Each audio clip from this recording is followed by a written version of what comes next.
Hi everyone, my name's Blythe. I'm here from the Tips team with this week's tutorial video. We're continuing on with the theme of exploring AI tools. This week, we'll have a look at Diffit for teachers. This tool is targeted at supporting teachers plan for differentiated learning opportunities for all students. It does this by adjusting both the reading level of content passages as well as providing translation. Let's go have a look. This tool has not yet been reviewed under the EdTech Tools Privacy Review database because it is geared towards teachers. That being said, there is an age requirement of being 18 and over in order to use this tool. The language for their privacy policy is clear and upfront under the privacy heading on their main webpage. You can also access the terms of use and privacy policy to read through in greater detail. Before we jump into the tool, I wanted to highlight a few of the key features. The main feature of this app is to create text, either from supplied text or video content. You can also generate new informational text, and it will provide the sources that it is citing. You can customize student-ready resources that are included and come in formats such as vocabulary lists, summaries, and question prompts. One of the key features of this app that's different than other AI tools is it cites its sources.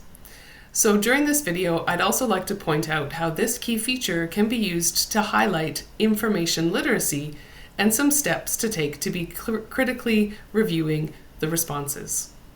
Let's go have a look. There are 3 entry points to start generating or adapting text.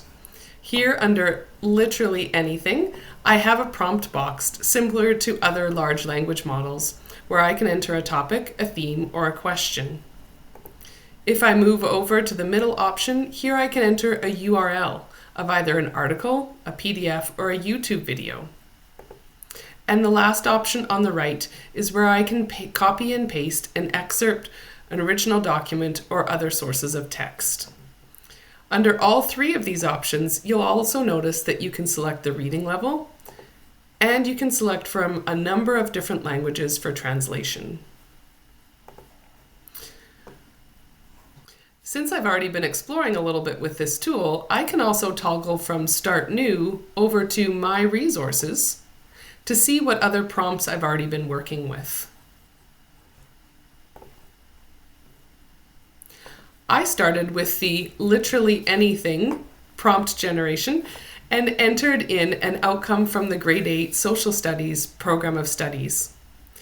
I entered the question, how did the physical geography of Japan affect its worldview? An unexpected bonus was I also got a number of images that relate to the text that I was wanting to generate. As I slide down the page, here I can see the adapted reading passage that it generated. You'll notice that each section that's been generated, it is editable directly on the page, or I can copy and paste it into another document. I have options for giving critique of this response with the thumbs up and thumbs down icons. And also down here near the bottom, I have 4 emojis to choose from to say how satisfied I am with this response. In this way, you are interacting with the learning model and then hopefully providing feedback for more accuracy for future prompt generation. As well as the reading passage, you can see I have other sections that are related, including the summary, the key vocabulary words, multiple choice questions, short answer questions, and open-ended prompts. Anywhere you see the icon with the additional green stars tells me that that is a premium feature. So I can add questions and add prompts, but only with the full paid account. Up here near the top, and with each section that has been generated, you'll see that I have the option to adjust the reading level that I originally set, as well as translate it to one of the other languages. It will prompt me then to regenerate.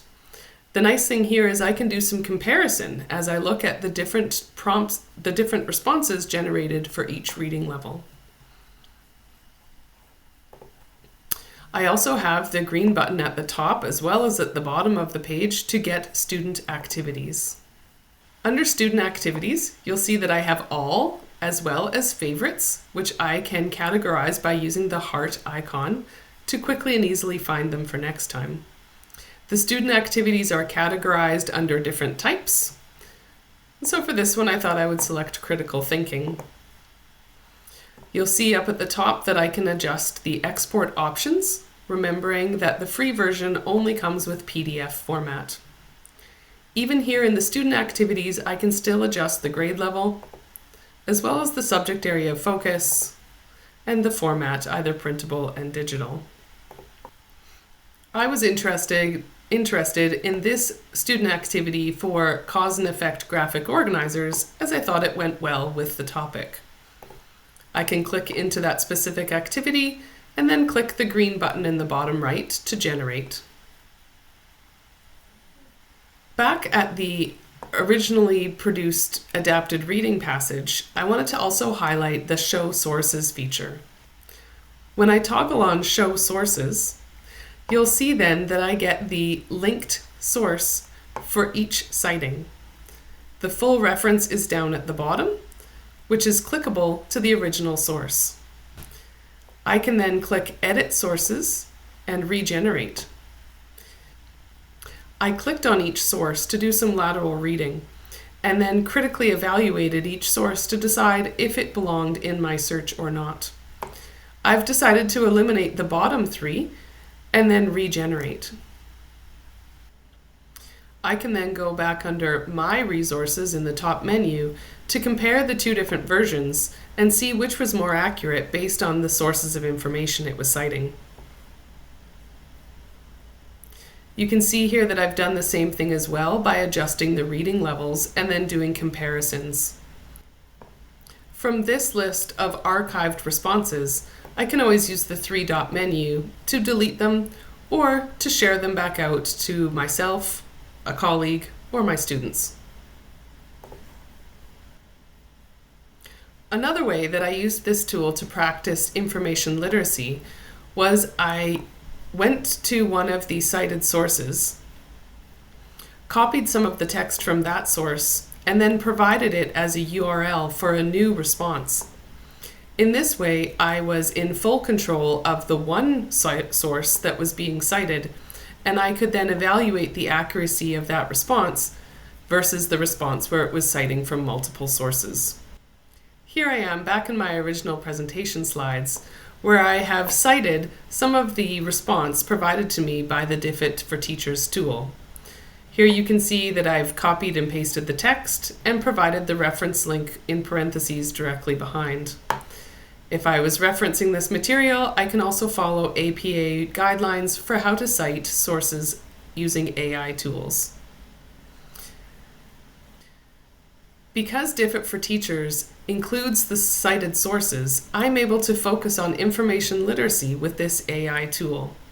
I've highlighted how I can identify the information I need directly from the program of studies. I used this tool to then find information using the sources, not just the response it created, but finding other information outside of it.